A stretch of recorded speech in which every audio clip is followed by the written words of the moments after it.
জামায়াতে ইসলামের আচরণ যতই দেখছি ততই অবাক লাগছে যে এই দলটা রাষ্ট্রের ক্ষমতায় যেতে চায়।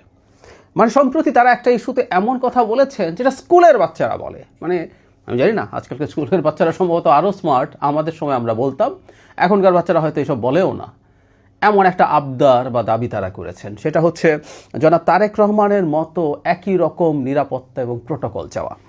জনাব আবদুল্লাহ মোহাম্মদ তাহের, আমরা এটা নিয়ে আলোচনা করেছি যে জামাতের একটা দল প্রধান উপদেষ্টার সাথে দেখা করেছিলেন, দেখা করে নির্বাচন কমিশন নিয়ে নালিশ জানাচ্ছেন, এবং নির্বাচন কমিশনকে নিয়ে নালিশ প্রধান উপদেষ্টার কাছে জানানো যায় না, এই ব্যাপারটাও তাদের জানা ছিল না বা এটা তাদের জ্ঞানে নেই। যাই হোক, বেরিয়ে তিনি তারা একটা সংবাদ সম্মেলন করেন, সেখানে জনাব তাহের কী বলছেন একটু পড়ি, তারপর এটা নিয়ে কথা বলতে চাই কয়েকটা।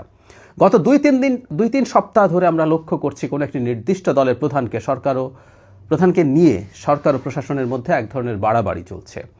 তাকে অতিরিক্ত সিকিউরিটি এবং প্রোটোকল দেওয়া হচ্ছে। এতে নির্বাচনী মাঠে যে সমতল ভূমিকার প্রশ্ন ছিল সেটি ক্ষুণ্ণ, যেটা সমতল ভূমি হবে হয়তো উনি ভূমিকা বলেছেন। তিনি বলেন, অন্য কাউকে অধিকতর নিরাপত্তা বা প্রোটোকল দিলে আমাদের কোনো আপত্তি নেই, কিন্তু একটি অন্যতম প্রধান রাজনৈতিক দল হিসাবে সমভাবে বাংলাদেশ জামায়াতে ইসলামের আমিরকেও একই ধরনের আচরণ ও প্রোটোকল দিতে হবে। যদি এর ব্যত্যয় হয় তবে জাতি এই নির্বাচন কমিশনকে পক্ষপাতমূলক আচরণের জন্য দোষী সাব্যস্ত করবে। এটা নিয়ে মিম টিম শুরু হয়ে গেছে, দারুণ সব কার্টুন এআই দিয়ে বানানো হচ্ছে যৌক্তিকভাবেই। মানে ফান্ডটা আমরা খেয়াল করি, জামায়াতের আমিরকে একই রকম নিরাপত্তা এবং প্রোটোকল দিতে হবে, কারণ জনাব তারেক রহমানকে ওটা দেওয়া হচ্ছে। ওই যে বললাম, মানে আমরা স্কুলে থাকতে এটা করতাম, আমার ওটা চাই কারণ ওর এটা আছে। এগুলো খুবই খুবই শিশুতোষ ব্যাপার। আমি আসলেই সন্দিহান, আজকালকার শিশুরা সম্ভবত আরও অনেক স্মার্ট। আমি আমার ভাই বোনদের বাচ্চাদেরকে দেখে বুঝি যে তারা সম্ভবত এগুলো এখন আর চায়টায় নাও ভাবে। জামাতের আমিরের যদি নিরাপত্তার সত্যিকার সমস্যা থাকে, জামাতে ইসলামী এই মুহূর্তে বাংলাদেশের মাটিতে এই নির্বাচনে অনেক পেছনে থাকলেও দ্বিতীয় প্রধান রাজনৈতিক দল।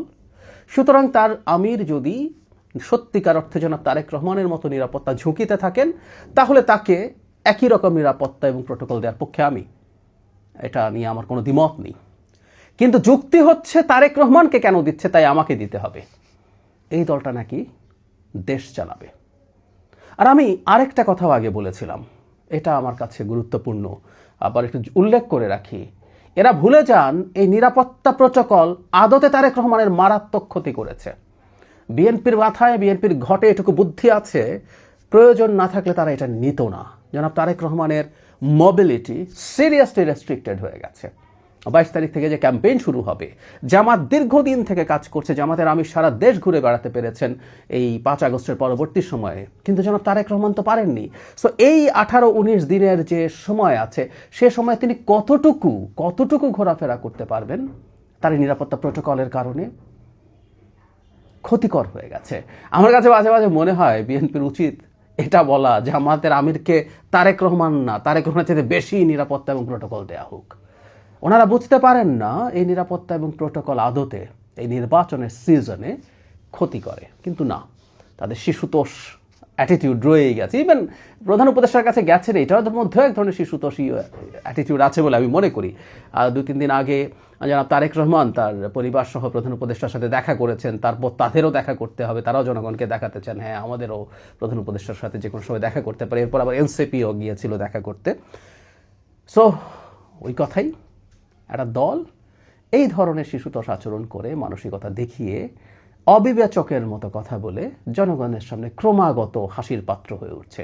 আসলে জামাতকে কখনো আমরা এইটুকু শক্তিশালী অবস্থায় দেখিনি, তাই জামাত কেমন কি এই পারসেপশন ছিল না। নানা জায়গায় আসলে এখন এগুলো বেরিয়ে আসছে।